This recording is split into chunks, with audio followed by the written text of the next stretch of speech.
370명 정도 알고 있거든요. 예, 일기생이 하여튼 300명 넘었어요. 하고 이제 입교식 하고 이제 한 우리가 3개월 동안 훈련 받았거든요. 이곳에서 청춘을 바쳐 훈련을 받았고 적 후방에서 전쟁을 치렀던 비밀 요원들. 그들은 이제 노인이 되었다. 이곳은 그들의 치열했던 지난날의 흔적들이 희미하게 남아있다. 50년 전 당시 부대 막사와 내무반으로 사용했던 건물이 옛 흔적을 말해준다. 군인으로서 계급도 군번도 그리고 그 어떤 기록도 남기지 못했던 초기 북파 공작원들의 마지막 훈련장이었다.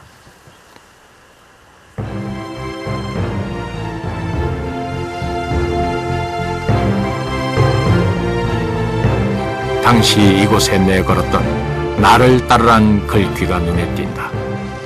한국전쟁 당시 HID 부대는 적의 후방을 교란하고 게릴라전을 펼치기 위해 조직된 첩보부대였다. 이들을 이끄는 부대장은 이철이 대령이었다. 공수로 해서 여기 떨어지고.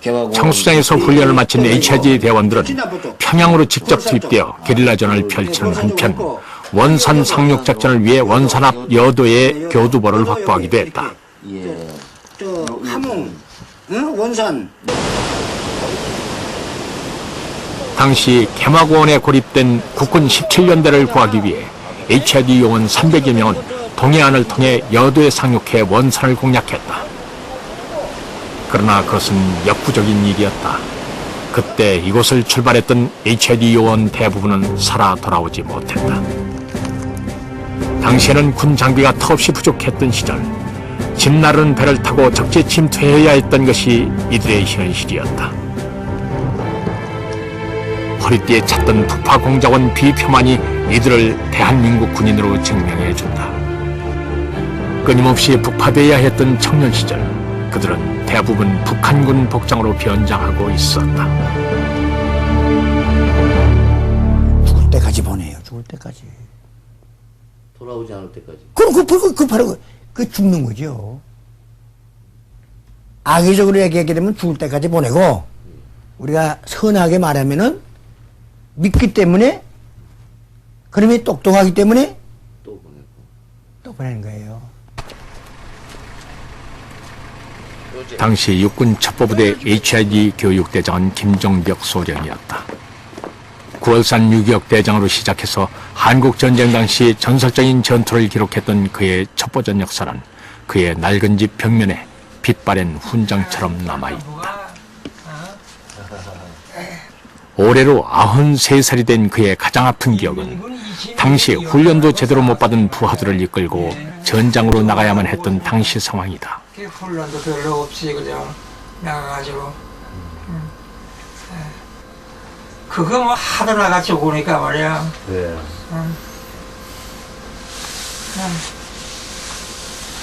그러니 내 죄가 얼마 커.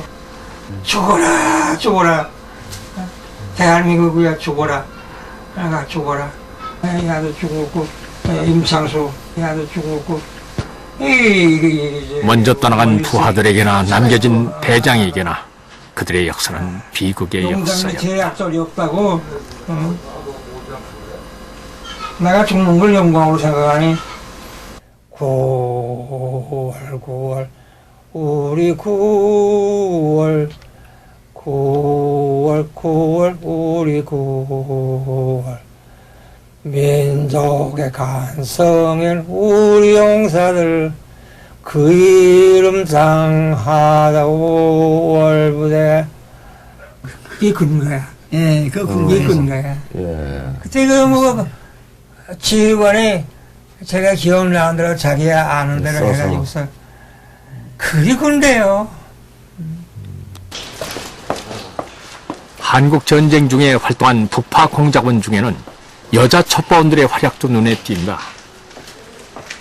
한국 전쟁 중 북파 공작 활동을 했던 유도화 씨, 북파 당시 함께 갔던 허지신 씨와 5명의 동료들은 피난민 가족으로 위장해 첩보 임무를 수행했다.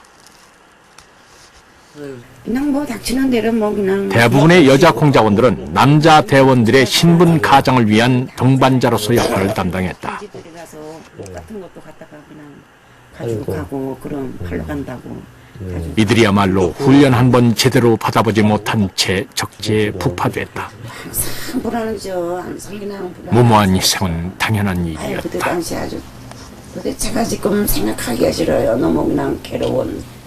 그냥 예. 내가 언제 죽느냐. 예. 이제 그게 불안하죠. 수집해온 정보들은 어떤 것들이 있었어요? 그건 뭐 이제 뭐 그 사람들 이제 어디에 그 저기 군인들이 인민군들이 이제 뭐 어디 주둔하고 부대가 어떤지. 예, 어디 위치에 있고 예. 이제 그런 거 예. 이제 알아가지고 또 보고 하고 그런 거지. 그리고 여자들은 남자들은 활동하기가 좀 곤란하니까 예. 그때 20대니까 뭐 나이가 있으니 움직이기가 사실 곤란. 그리고 여자들 못 갈 때는 여자들 보내는 거예요. 가서 뭐 보고 오라.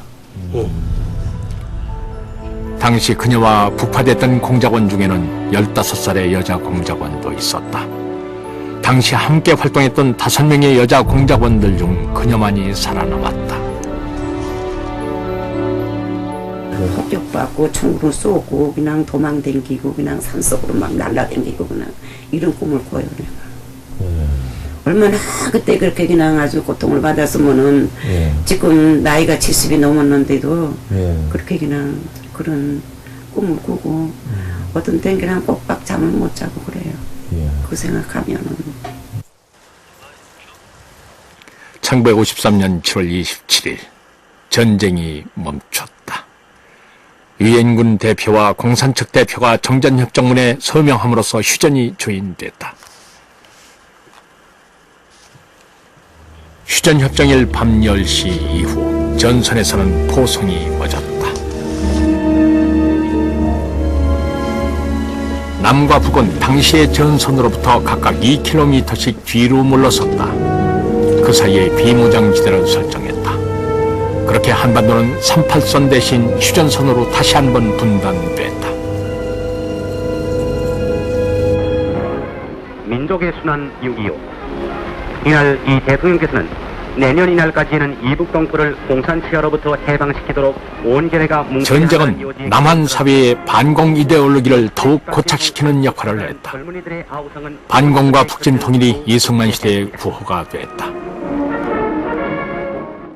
그 이전에 있었던 중도파 세력이라든가 좌익 세력이라든가 이런 다양한 정치적 스펙트럼을 가진 사람들이 남한사에 살고 있었지만 전쟁을 거치면서 이 사람들이 대부분 월북을 하거나 또는 더 이상 활동을 못하게 되거나 이런 상황이 된 겁니다. 그러니까 정치적으로도 그 스펙트럼 자체가 단일한 구조로 가게 되니까 이제는 반공 이데올로기 외에는 다른 얘기를 못하게 되는 거죠.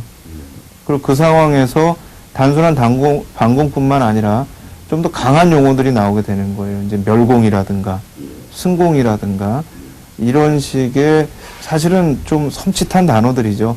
이런 단어들이 사회 전체를 어떤 지배해 나가는 그런 분위기가 조성이 되는 겁니다. 사회적으로 반공 이데올로기가 확산되는 동안 휴전선을 사이에 둔 정보 첩보전은 더욱 은밀해지고 있었다.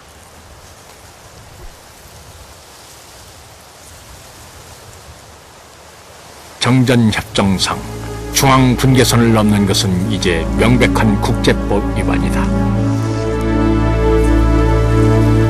그러나 이때도 비밀 공작원들은